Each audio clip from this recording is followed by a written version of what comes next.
Қыздар, баршаңызға сәлем. Бүгін біз сіздермен дәмі өте керемет, еті жұп-жұмсақ болып шығатын гуляш дайындайтын боламыз. Ең алдымен етімізді ұзынша етіп турап алатын боламыз. Міне қыздар, осылай ұзынша етіп турап болғаннан кейін келесі бізде пиязымызды да ұзынша етіп турап, және де сәбізімізді де дәл солай ұзынша солонка етіп турап аламыз. Келесі қыздар, сковородкамызға майымызды құйып, етімізді жуып, тазалап болғаннан кейін етімізді салып, қызып тұрған майда жақсылап қуырып аламыз.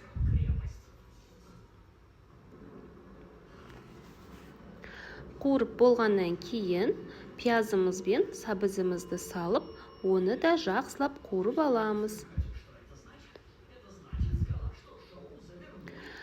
Қуырып болғаннан кейін үстіне жарты пиалай ұнымызды қосып, оны да жақсылап араластырып қуырамыз. Келесі бізде қыздар томатымызды салып, және де жаңағы томатқа араластырған суымызды құйып, оны да қуырамыз.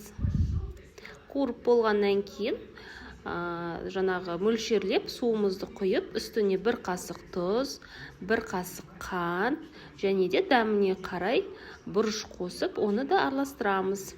Және үстіне лавр жапырағын қосып, оны да жаңағыдай араластырып, 1,5 сағат бұқтырып қоятын боламыз.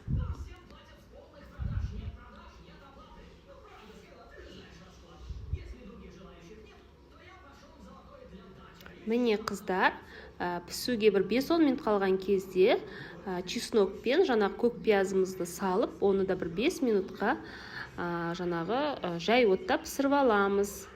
Міне қыздар, біздің гуляш дайын болды. Видео ұнаса лайк басып, комментарий қалдырып, тіркеліп кетіңіз.